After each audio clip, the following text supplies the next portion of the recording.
A blizzard roars, freezing 3 desperate children inside a collapsing tent.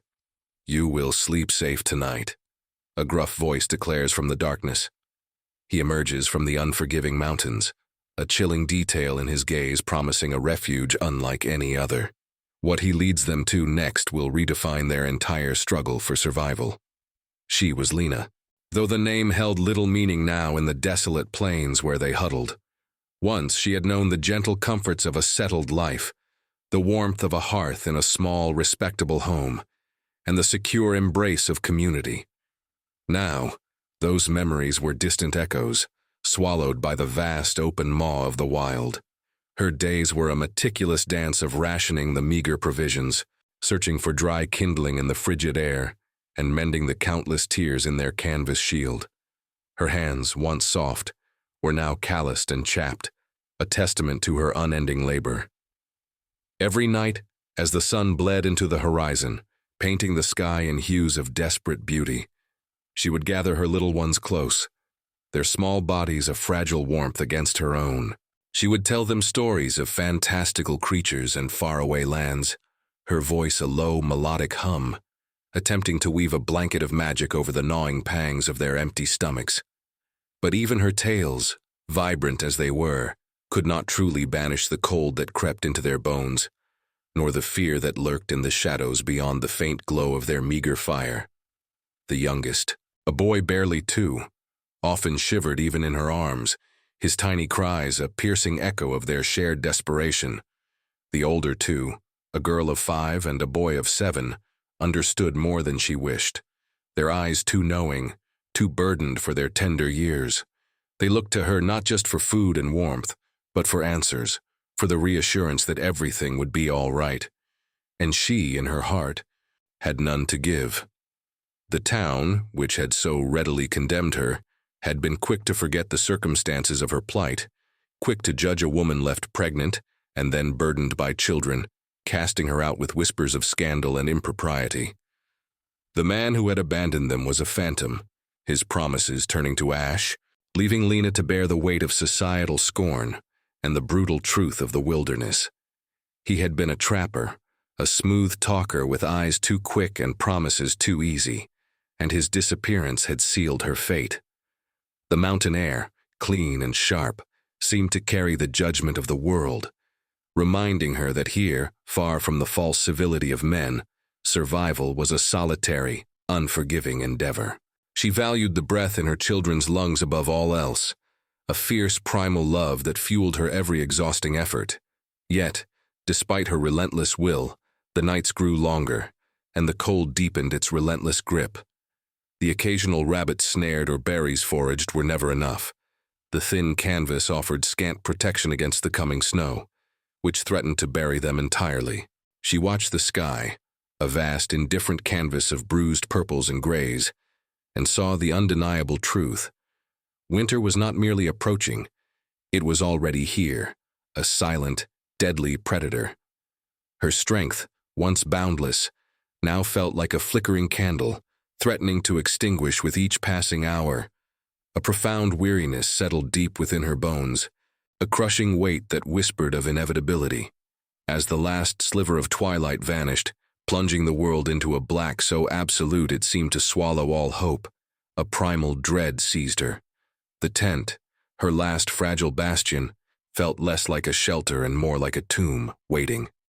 Just as the first almost imperceptible flakes of snow began to drift from the sky, a shadow, deeper than the encroaching night itself, detached itself from the ancient pines, moving with a silent purpose that bespoke neither fear nor hesitation. Their fragile world, built on the shifting sands of desperation, was about to be irrevocably changed. The shadow that had detached itself from the ancient pines materialized, not as the predatory beast Lena had imagined in her darkest fears, but as a towering figure of a man. He moved with an almost unnatural silence, his form cloaked in rough-hewn furs and thick leather, blending seamlessly with the rugged landscape. His presence was not aggressive, yet it commanded the frigid air, stilling even the relentless wind for a pregnant moment.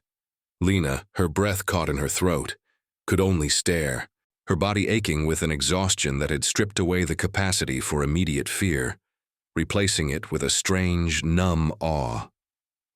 The man's face, etched with lines that spoke of harsh winters and solitary struggles, was framed by a thick, dark beard peppered with frost.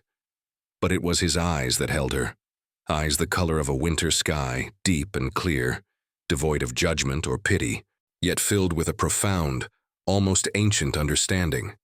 He did not speak, but his gaze swept over the pitiful scene, the tattered tent, the smoldering embers of a fire, and the three small, shivering figures huddled behind their mother. He saw the gnawing hunger, the desperate chill, and the silent plea in Lena's weary posture.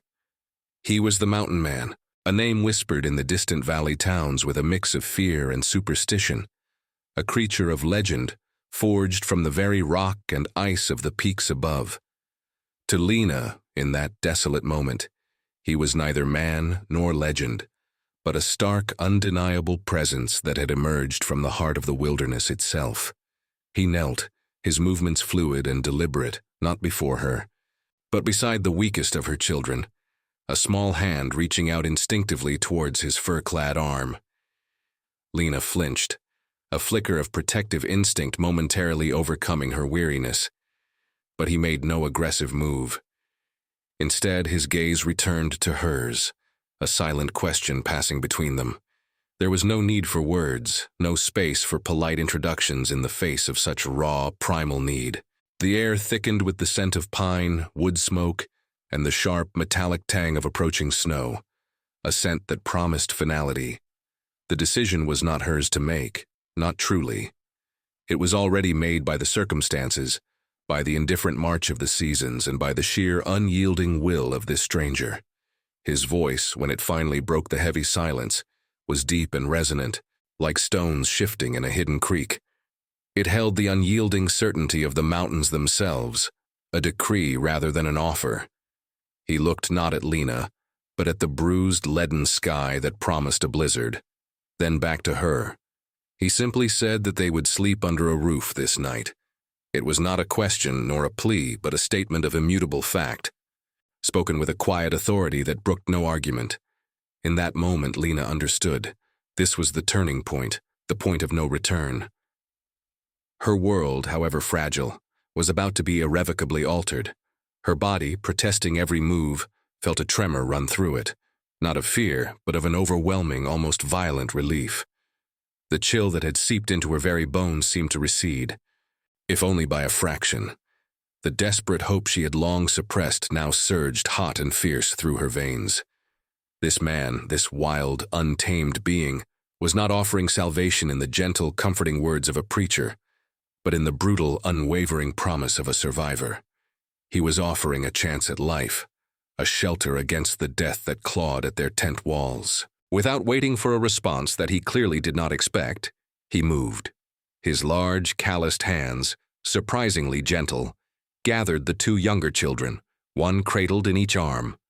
They offered no protest, their small faces wide with a mix of wonder and exhaustion, their tiny bodies melting into the warmth of his furs. He then gestured with a tilt of his head towards the towering silhouettes of the mountains, a silent command for Lena to follow. She took her eldest child's hand, feeling the rough texture of his worn leather sleeve as he passed, a detail that resonated with an inexplicable sense of security.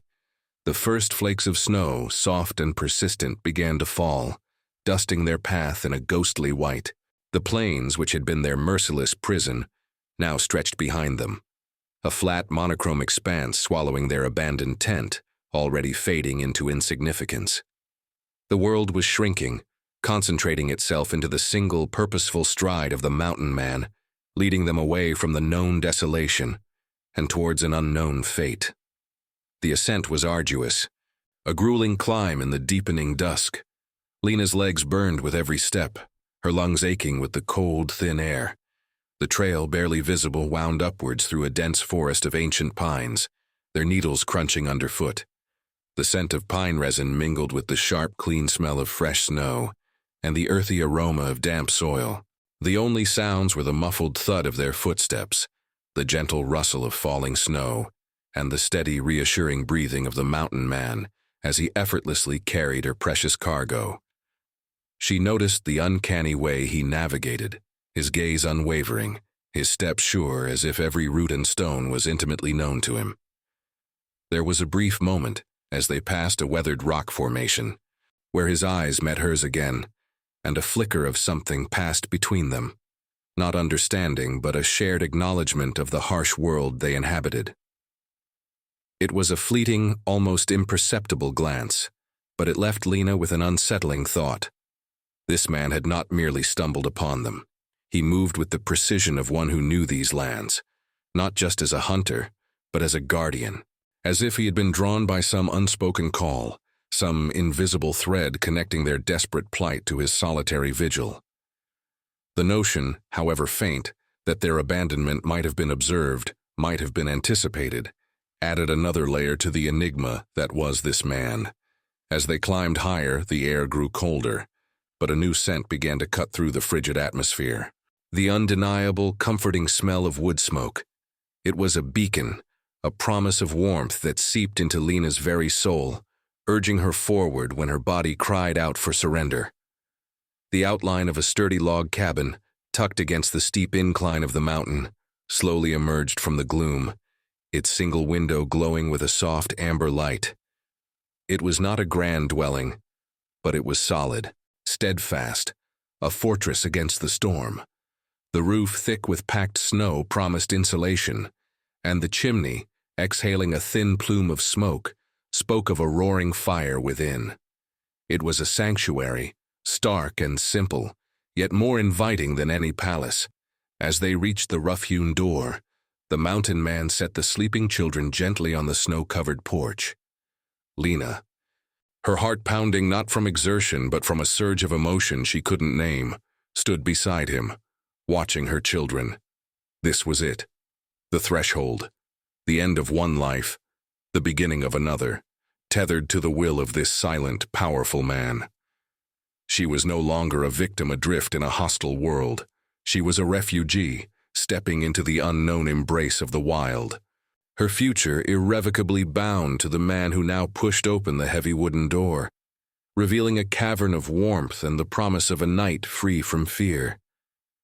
The heavy door swung inward, revealing a cavern of warmth that enveloped Lena like a physical embrace. The scent of pine and wood smoke was thick and comforting, a stark contrast to the biting cold they had left behind. Inside, the single room was sparsely furnished but meticulously kept, a testament to a life lived with purpose and self-reliance. A stone hearth dominated one wall, a roaring fire casting dancing shadows across the log walls, illuminating shelves lined with tools, bundles of dried herbs and neatly stacked firewood. Furs lay scattered on the dirt floor, offering a primitive but inviting softness. It was a place of stark utility, yet radiating a profound sense of sanctuary. The mountain man, without a word, guided the children inside, placing them gently on a bearskin rug near the fire. They stirred, blinking sleepily at the flickering flames before succumbing once more to the warmth and exhaustion. Lena watched him, a silent observer in this new, unexpected world. He moved with the efficiency of one who understood the rhythms of the wild, a silent executor of nature's will. He offered Lena a simple wooden stool near the fire, then turned to a rough-hewn table, placing before her a steaming bowl of thick stew and a chunk of dark, crusty bread. The aroma alone was intoxicating, a promise of sustenance that made her stomach clench with desperate hunger.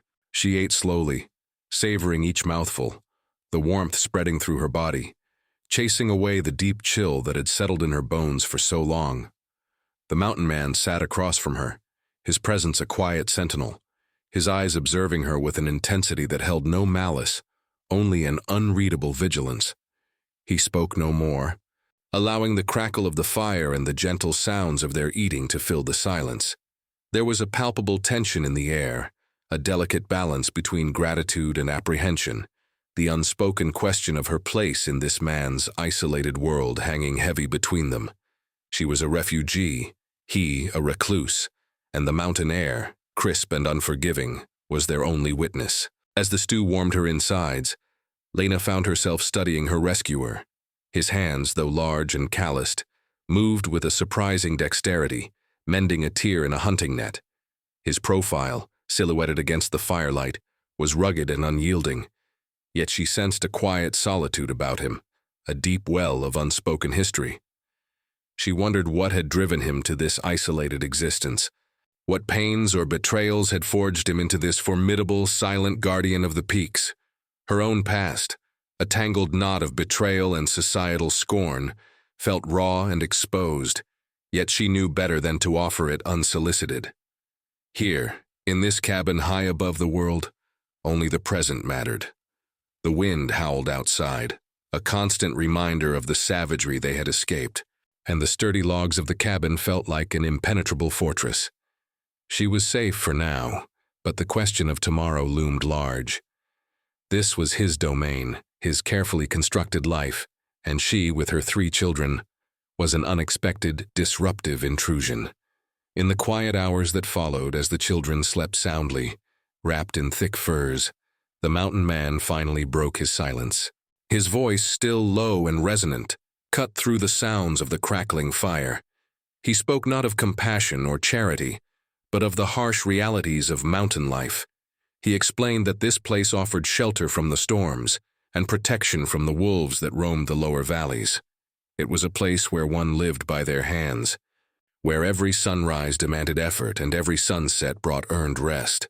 He told her that he had seen many come and go, broken by the mountain's demands, or lured back by the false promises of the world below.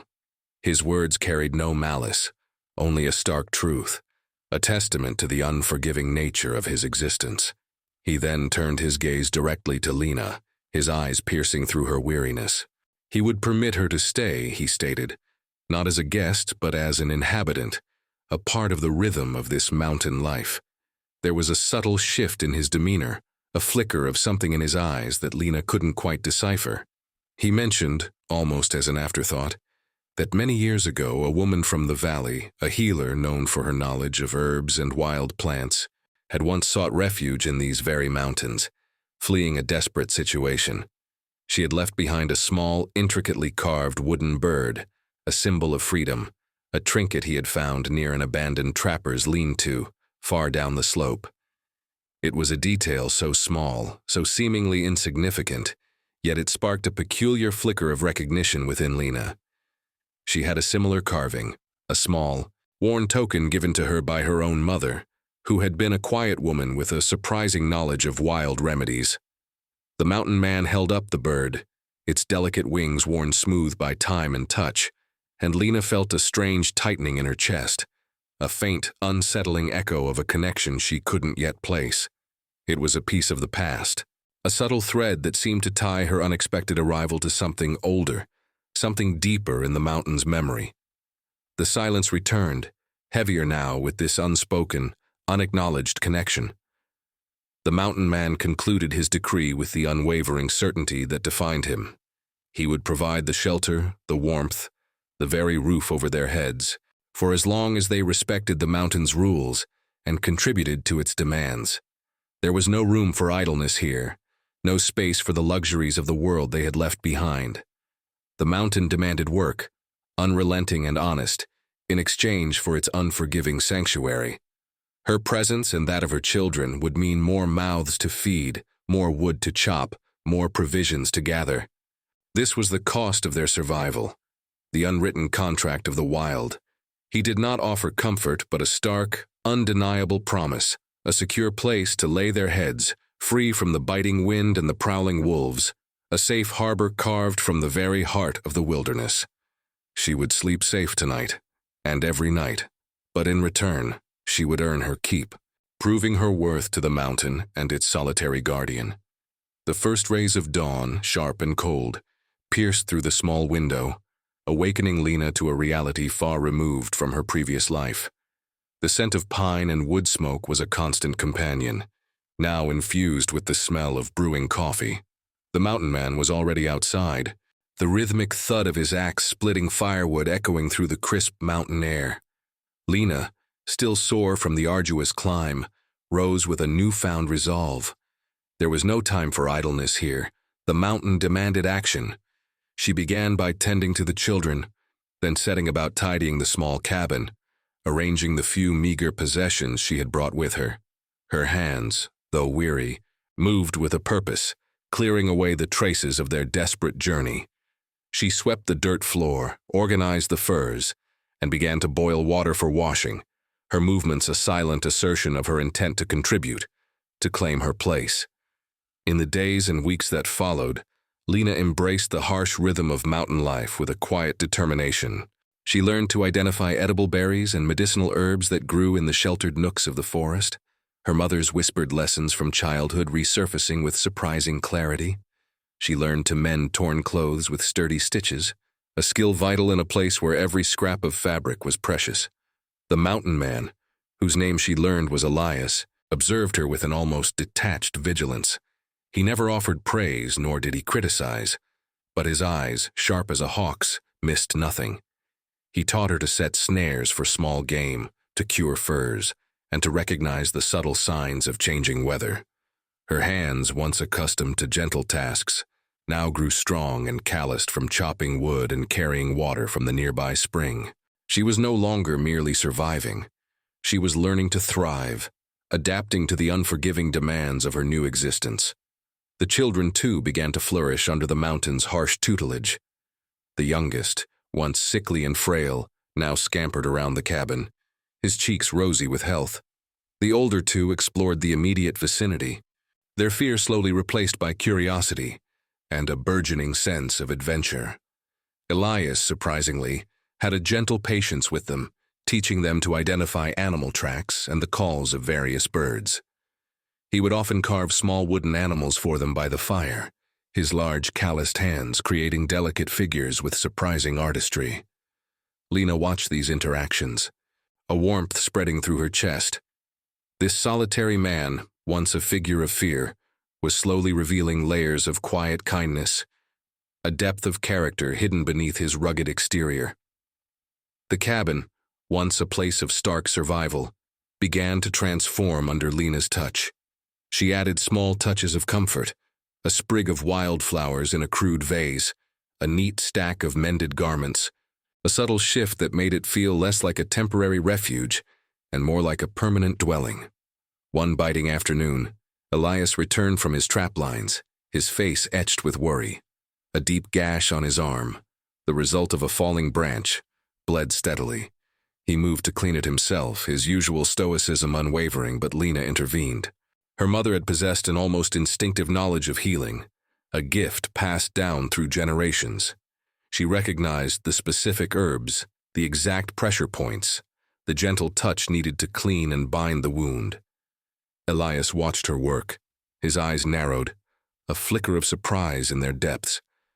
She mixed a poultice of wild calendula and yarrow, herbs she had diligently gathered and dried, pressing it firmly against the wound, then binding it with strips of clean linen she had painstakingly woven from wild nettle fibers. He felt the cool, soothing sensation, the meticulous care in her touch, and something in his guarded demeanor softened imperceptibly.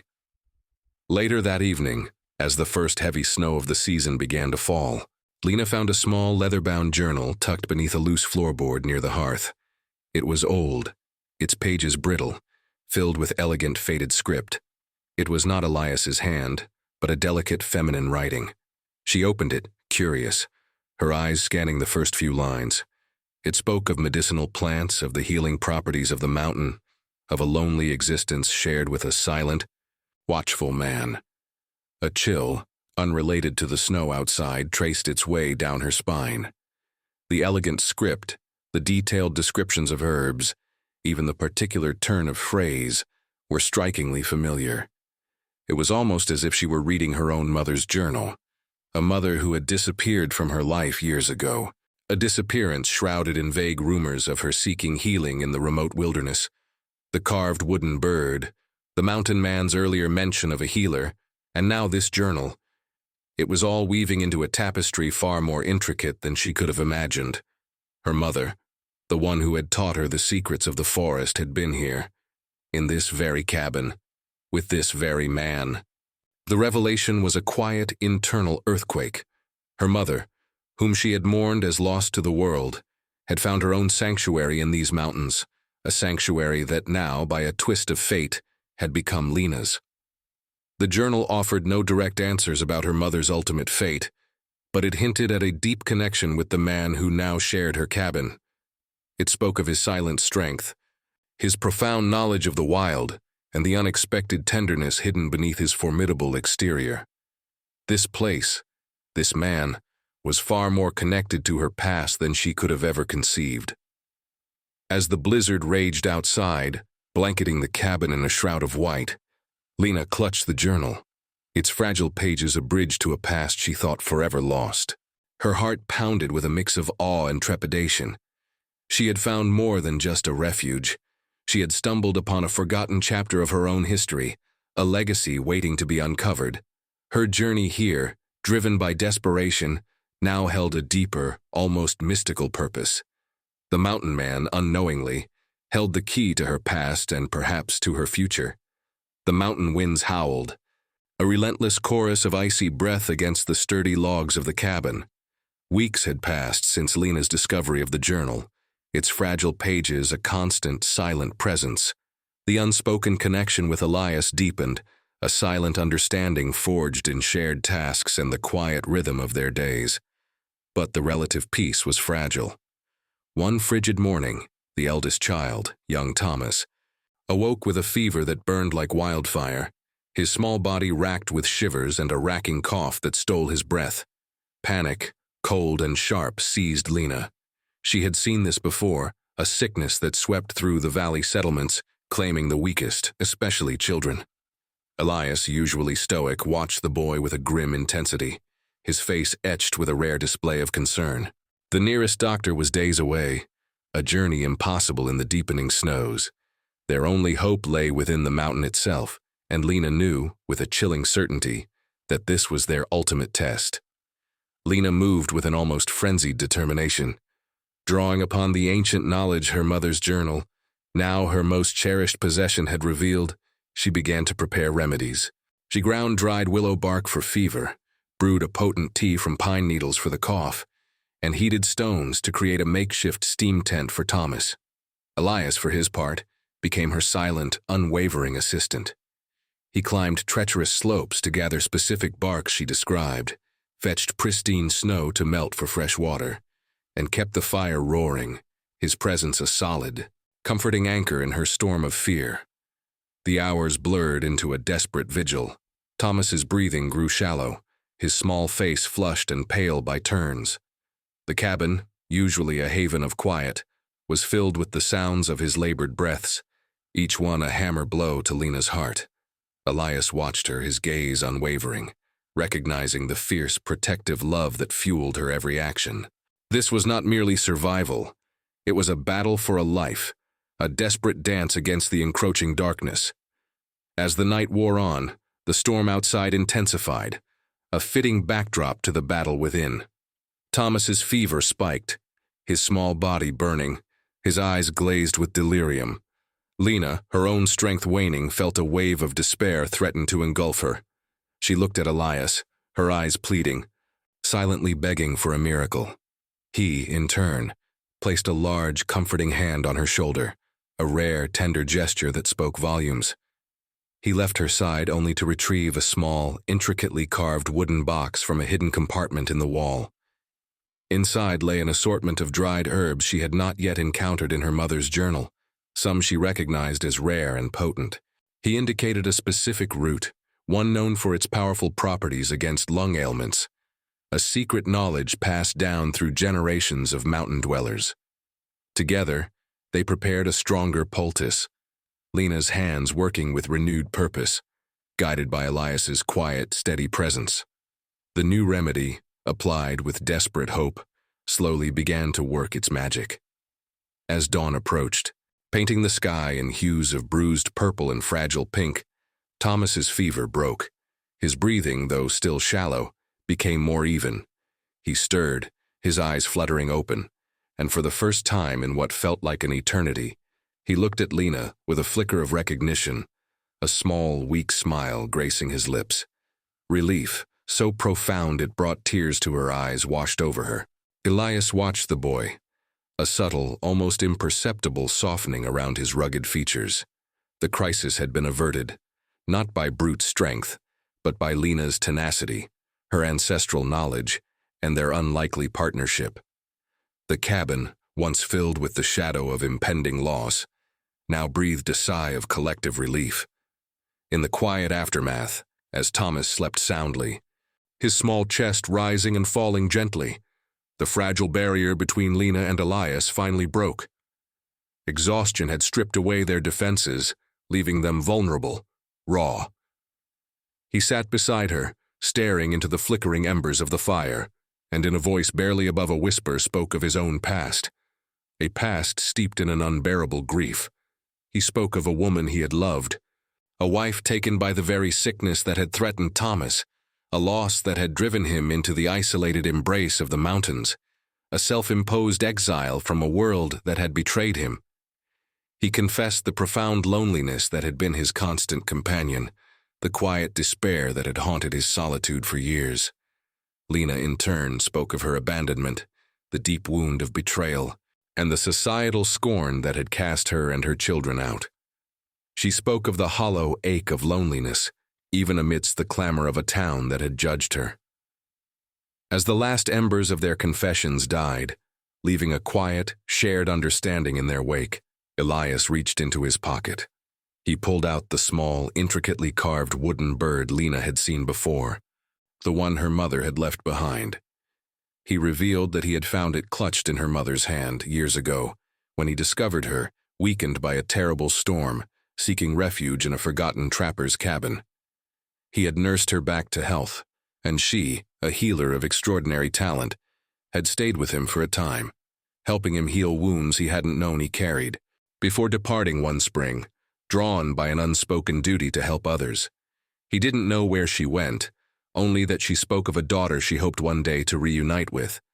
The bird, he said, was a gift, a symbol of a hope she carried. In that moment, a profound truth settled upon Lena. Her mother had not abandoned her. She had been a survivor, a healer, and in her own way, had led Lena to this very place. The mountain man, her silent protector, had once been her mother's refuge, and now, by a strange and beautiful twist of fate, had become hers. Their connection was not just a partnership of two outcasts. It was a continuation, a thread woven through time, an echo of a shared past and a promise for a future. The cabin, high on the mountain, was no longer just a refuge. It was a home, built on shared vulnerabilities and a burgeoning, unexpected love. The world outside, with its storms and its judgments, seemed to recede, leaving only the warmth of the fire, the sleeping children, and the quiet, solid presence of a man who had become, against all odds, her sanctuary. The passing weeks transformed the cabin from a haven of necessity into a true home, humming with a quiet, vibrant life. The snow outside softened, giving way to the first tentative buds of spring, mirroring the thaw that had occurred within the hearts of Lena and Elias. They fell into a comfortable rhythm, their movements around each other now fluid and unself-conscious. Elias taught Lena the intricate patterns of the mountain seasons, where to find the sweetest berries, the best places to fish in the thawing streams. Lena, in turn, introduced small comforts, crafting braided rugs from strips of salvaged fabric and sewing new clothes for the children from cured hides, infusing the stark cabin with a tender domesticity. They worked side by side, gathering firewood, mending traps, their conversations spare but rich with unspoken understanding. The children, thriving in the mountain air, laughed freely, their voices echoing through the pines, a joyous sound that had been absent from Elias's life for far too long. He watched them with a quiet tenderness, a protective warmth growing in his steady gaze. Evenings were spent by the fire. The children nestled close, listening to Elias's gruff, enchanting stories of the mountain's wild creatures, or Lena's soft lullabies that spoke of courage and hope. It was during one of these quiet evenings, as the fire cast long, dancing shadows, that Elias spoke more of Lena's mother. He recounted her quiet strength, her deep understanding of the forest and the way she had healed him, not just physically, but of the crushing weight of his grief. He described her hands, nimble and wise, and the kindness in her eyes that reminded him so much of Lena. He then revealed a small, intricately carved locket, a family heirloom from his own mother, which Lena's mother had kept with her, a silent promise to return it to his people if he should ever fall. It was a testament to their deep bond, a bond that felt almost sacred, extending beyond their individual stories to weave their lives together. Lena realized that her mother had not merely found refuge with Elias. She had found a kindred spirit, a quiet love that had endured even in her absence. The locket held another secret. Inside, nestled against a faded piece of pressed edelweiss, was a tiny, intricately folded parchment. Elias, his fingers surprisingly delicate, unfolded it. It was a hand-drawn map, faded and worn, showing not the familiar trails, but a hidden path to a secluded valley, known only to a few, a place rumored to hold ancient healing springs, a sanctuary from the deepest ailments. The map was drawn in Lena's mother's hand, but it also bore the distinctive markings of an older, more ancient script, one Elias recognized from legends passed down by his own mountain ancestors, symbols marking sacred land, places of profound power and protection. This wasn't merely a personal memento. It was a legacy, a testament to her mother's deep connection to this land and its hidden wisdom, a wisdom she had shared with Elias. It suggested that Lena's mother had not simply healed herself, but had become a guardian of the mountain's secrets, a protector of its most sacred places. The revelation was profound. Lena's mother had not simply been a healer, she had been a custodian of ancient knowledge, a bridge between the world of men and the untamed spirit of the mountain. And Elias, by sharing this, was inviting Lena into a deeper layer of his world, not just as a partner, but as a successor to this unspoken trust. He spoke of his own lineage, of a small, isolated community of mountain people, long thought vanished, who had once guarded these very springs, their bloodlines intertwined with the protective magic of the peaks. Lena's mother, a woman of medicine, had clearly found a purpose here that transcended mere survival. This wasn't a chance encounter. It felt like destiny, a long unfolding plan set in motion generations ago.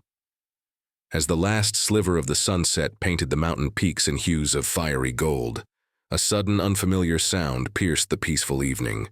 It was not the call of a familiar animal nor the whisper of the wind, but a distant, sharp crack, like a branch breaking under an unnatural weight, followed by the faint, distinctive jingle of harness bells. Elias's head snapped up, his eyes narrowing, his body tensing with an instinctual alertness. The sound was unmistakably from the lower valley, from the direction of the distant town, a sound that rarely reached this high, secluded sanctuary. It was a human sound, out of place, a discordant note in the mountain symphony. A cold dread seeped into the warmth of the cabin, a premonition of disruption. The peace they had painstakingly built, the fragile happiness they had found, felt suddenly exposed, vulnerable.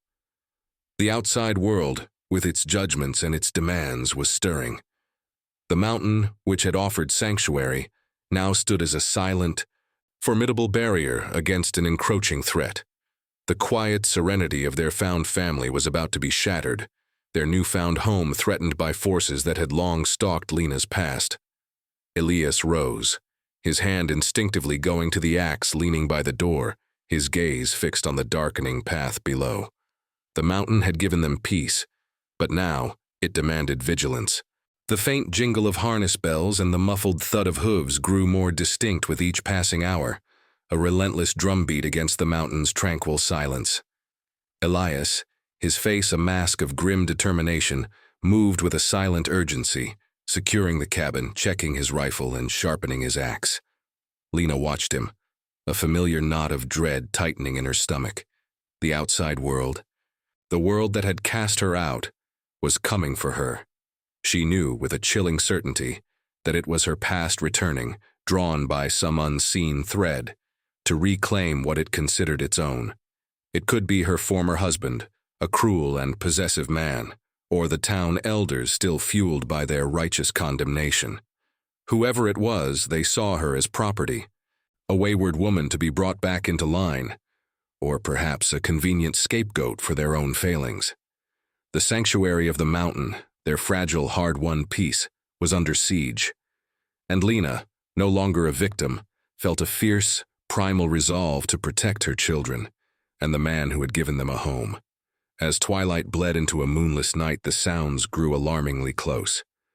A small party, perhaps 3 or 4 men, were making their way up the arduous path. Their voices, rough and guttural, carried on the crisp air, punctuated by the nervous whinnies of their horses. Elias positioned himself by the small, reinforced window, his rifle resting steadily in his hands, his eyes scanning the tree line. Lena huddled with the children near the hearth, their small faces pale with fear. But her gaze was fixed on Elias, a silent promise of defiance passing between them. This was not merely a threat to their safety. It was an assault on their very right to exist, to build a life free from judgment and oppression. The mountain, their silent witness, seemed to hold its breath. The men finally emerged from the tree line, their figures dark against the snow-dusted ground. 2 of them were burly, armed men, but the third, smaller and more finely dressed, was unmistakably Lena's former husband, Gideon. His face, visible in the dim light of their lanterns, was a mask of cold fury and possessive arrogance. He had tracked her, patiently and relentlessly, his pride wounded, his control challenged. He saw her not as a wife, but as an errant possession to be retrieved. He shouted Lena's name, his voice echoing through the silent peaks, a jarring desecration of their peace. He demanded her return, threatening fire and destruction if his demands were not met. His words were a torrent of accusations, blaming her for his misfortunes, for her supposed disgrace, for everything that had gone wrong in his life since her departure. Then, a 4th figure emerged from the shadows, a lean, wiry man Lena recognized with a sickening lurch of her stomach. It was Silas, Gideon's cousin, a man known for his cunning and his unscrupulous dealings, who had always harbored a secret, spiteful envy for any happiness Lena might find. His presence was an unexpected, chilling twist. He was not merely a loyal companion, he was an instigator, a schemer who would relish the opportunity to inflict pain. Silas stepped forward, his voice dripping with false concern, claiming he only wished to see Lena safe, to help her return to a proper life, free from the wild influence of the mountain man. He spoke of the town's forgiveness, a cruel lie designed to undermine her resolve, to break her spirit with the promise of a return to the very society that had condemned her. He suggested that Elias was holding her against her will, twisting their sanctuary into a prison, painting the mountain man as a savage kidnapper. Gideon, emboldened by Silas's treacherous words, grew louder, his threats escalating. He would burn the cabin, he swore. He would take the children and leave Lena to the wolves, if she did not surrender herself. The harsh truth of the threat hung in the frigid air. Elias's grip on his rifle tightened, his knuckles white. He was ready to fight, to defend his home and his newfound family to the last breath. Lena saw the unwavering resolve in his eyes, the fierce protectiveness that burned there, and a deep love surged through her, a love born of shared adversity and unspoken understanding. She would not let him face this alone, nor would she allow him to suffer for her past. In a desperate, agonizing decision, Lena stepped forward, pushing past Elias, her heart heavy but resolute. She called out to Gideon, her voice clear and steady despite the tremor in her hands. She would go with them, she declared, if they promised to leave Elias and the children unharmed. She would return to the valley, to whatever fate awaited her, if they would only leave her new family in peace. It was a sacrifice, a desperate gamble, a brutal choice born of a mother's fierce love and a woman's fierce determination to protect the only home she had ever truly known. She stood there, solitary figure against the mountain's dark expanse, offering herself as a shield, willing to relinquish her freedom, her happiness, perhaps even her life, to safeguard those she loved. The mountain man, behind her, let out a low, guttural growl, his grip on his weapon unwavering, torn between his instinct to protect and his respect for her desperate, selfless choice. The night air hung heavy with the weight of her sacrifice, a testament to the brutal choices demanded by love and loyalty in the face of relentless cruelty. The frigid mountain air crackled with tension as Lena stepped forward, a lone figure silhouetted against the dark cabin, her voice echoing the desperate terms of her surrender. Gideon, taken aback by her sudden appearance and declaration, hesitated, a smirk of triumph slowly spreading across his face. Silas, ever the opportunist, urged him on, eager to claim Lena and leave the mountain man to his desolate solitude. Elias, his face a mask of primal fury, moved to pull Lena back, but she subtly shook her head, her eyes conveying a silent plea for him to trust her. She knew Gideon's nature, his arrogant cruelty, and understood that any direct confrontation would only lead to bloodshed, endangering the children. Her surrender was a tactical maneuver, a desperate gamble for time, and a chance to protect her loved ones. As Gideon approached, his two burly men following, Elias remained rooted at the cabin door, his rifle still aimed, a silent, deadly promise of retribution if Lena was harmed. The children, huddled inside, watched with wide, terrified eyes. Gideon grabbed Lena's arm, his grip bruising, dragging her towards his waiting horse. He barked orders at his men to search the cabin, to ensure no weapons were hidden, no other threats lurked within. It was a moment of supreme vulnerability, Lena at the mercy of her tormentor. But even in that forced compliance, a flicker of defiance burned in her eyes. She had given herself up, yes, but she had not broken. Just as Silas and one of the burly men moved towards the cabin door, a low, guttural growl echoed from the dense tree line, a sound that was not human, but distinctly predatory. The horses whinnied nervously, rearing back, their fear palpable. From the shadows, 3 large, powerful wolves emerged, their eyes glowing faintly in the dim light, their bodies lean and formidable. They were not aggressive, but they held their ground, their presence a silent, formidable barrier between Gideon's men and the cabin. Elias, a knowing glint in his eyes, lowered his rifle slightly, recognizing his silent allies. These were the very wolves he had observed and occasionally fed, the silent guardians of his territory, drawn by the scent of aggression and the natural instinct to protect their own. Silas, startled, stumbled backward, his face paling with fear. Gideon, though momentarily unnerved, quickly regained his composure. Drawing a pistol from his belt, he aimed it at the largest wolf, a magnificent gray male, but before he could fire, a piercing, unearthly shriek tore through the air, echoing from the highest peaks. It was a sound Elias recognized, a warning from the mountain itself, a call that spoke of ancient powers and untamed spirits. Simultaneously, a sudden powerful gust of wind, laden with ice and snow, swept down from the summit, blinding the men, extinguishing their lanterns and sending them reeling. The mountain, aroused by the intrusion, was fighting back. In the chaos, Lena saw her chance. With a sharp, sudden movement, she twisted free from Gideon's grip, her actions fueled by a surge of adrenaline. As he staggered backward, momentarily disoriented by the wind and the darkness, she seized the opportunity. Her eyes, now blazing with a fierce determination, darted to the large, sturdy branch Gideon had been using to tether his horses, now loosened by the wind. With a surge of primal strength, she shoved him towards it, causing him to trip and fall awkwardly, his head striking the branch with a sickening thud. He lay still, unconscious. The sudden quiet, punctuated only by the howling wind and the distant cries of the wolves, was almost deafening. Silas, seeing his advantage vanish, shouted orders to his remaining man, urging him to grab Lena. But just as they advanced, the first faint glow of dawn, heralded by the receding storm, began to illuminate the mountain peaks. From the cabin, the 2 older children emerged, not with fear, but with small, sharp stones they had been taught to use as slingshot ammunition. They peppered Silas and his man with surprising accuracy, disrupting their advance.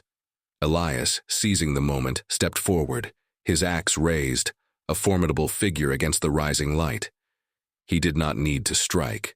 His presence alone, combined with the children's unexpected bravery and the lingering fear of the wolves, was enough.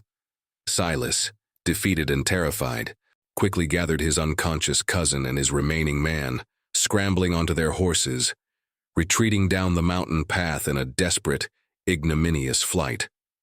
The last of the men vanished into the trees, leaving behind a silence so profound it seemed to hum. Lena stood panting, her heart racing, but a fierce triumph coursed through her veins. She had not only protected her family, but had also defended their home with her own strength and cunning. Elias approached her, his eyes filled with a new, profound respect, a silent acknowledgement of her courage. He reached out, not to scold, but to gently touch her hand, a gesture of shared victory and unwavering partnership. The mountain had witnessed their battle, and it had blessed their defiance. The threat had been repelled, not just by brute force, but by the intelligence, resourcefulness, and unexpected unity of a found family. Yet, as the sun began to truly rise, casting long shadows across the snow, Elias's gaze lingered on the path where Silas had disappeared. He knew that some shadows, once stirred, had a way of returning. Perhaps not today, but another day, another season. The mountain had granted them a reprieve, but the wild, like the hearts of men, could hold long memories and deeper, unforeseen dangers. Their fight was won, but the watch, he knew, would never truly end. A year had passed since the day the mountain had roared its defiance, since Lena and Elias had stood together, a formidable front against the shadows of her past. The harsh scars of winter had long since faded, replaced by the vibrant greens of a bountiful spring and the rich golds of a late summer. The cabin, once a stark refuge, now radiated a deep, settled peace, woven from shared laughter, mutual respect, and an undeniable love that had grown silently, steadily, like the ancient pines around them. The children, robust and sun-kissed, explored the mountain trails with an unshakable confidence, their voices a joyous symphony against the backdrop of the wilderness. They called Elias Pa, a testament to the found family they had built, a bond forged in hardship and cemented by unwavering devotion. Lena stood by the hearth, her hands gently resting on her visibly rounded belly, a silent testament to the new life flourishing within her. Her face, once etched with weariness, now glowed with a profound contentment. The mountain man, no longer a recluse, watched her with an open tenderness that had replaced his former stoicism. His hands, once quick to grasp an axe, now moved with a surprising gentleness as he carved a small wooden cradle, his eyes alight with a quiet anticipation. The cabin, filled with the scent of simmering herbs and the warmth of a constant fire, was more than just a home. It was a sanctuary of healing, a place where old wounds were mended, and new life bloomed with fierce, beautiful resilience. The wild, which had once been a symbol of their abandonment, had become their greatest protector, their most loyal friend. One crisp autumn morning, as the leaves turned to fiery hues, Lena's time arrived. Elias, calm and steady, guided her through the birthing, his ancient knowledge of the mountain's ways proving as vital as any midwife. As the first cries of their new child, a daughter, echoed through the cabin, a profound joy settled upon them, washing away the last lingering shadows of their past. Elias held the tiny infant, his large hands dwarfing her, a soft smile gracing his rugged features. Lena, gazing at her newborn, felt a wave of clarity. The small, intricately carved wooden bird, her mother's token, lay on the mantelpiece, a silent blessing. Her mother, the healer, had found her own purpose here, and in doing so, had guided Lena to her destiny, to this very place, to this very man. The ancient bloodline of mountain healers, hinted at in the faded journal, had found its continuation in Lena, and now in their daughter. This mountain was not just a home, it was their heritage, a living legacy. As the years unfolded, their family grew, their cabin becoming a beacon of warmth and wisdom in the heart of the wilderness. The old faded map to the healing springs, Lena's mother's secret, became Lena's sacred trust. She, like her mother before her, became a quiet guardian of the mountain's hidden knowledge, using its potent remedies to help not only her own family, but also occasionally those few lost souls from the valley who, broken by life, would stumble upon their secluded haven, seeking solace and healing. Elias, his presence a constant, unwavering anchor, stood by her side, his silent strength the bedrock of their growing family. The children, growing tall and strong, learned the ancient ways, their laughter echoing through the pines, their footsteps sure on the mountain trails. And so, the story of the abandoned woman and the solitary mountain man became a legend whispered among the peaks. It was a tale not of grand battles or sweeping empires, but of quiet courage found in the face of despair, of fierce love born from shared vulnerability, and of the profound truth that family is not always found in blood, but in the unwavering bonds forged in adversity. Their home, carved from the unforgiving heart of the mountain, stood as a testament to resilience, a symbol that even in the most brutal of wildernesses, the deepest human connections could blossom. For home, they discovered, was not a place defined by walls or by the judgment of society, but a feeling of belonging, a sanctuary built within the hearts of those who choose to fight for each other, against all odds, under the vast, indifferent sky. Their journey, begun in desperation, ended in a quiet, profound triumph, proving that true strength lay not in dominance, but in the gentle, unwavering act of protection, and that the greatest redemption was found in building a new life, brick by loving brick, on the foundations of shared truth and unwavering devotion. Did you enjoy this journey? Tell us from what corner of the world you're watching this story from. Leave your comment, and to make sure you don't miss the next adventure, subscribe to the channel.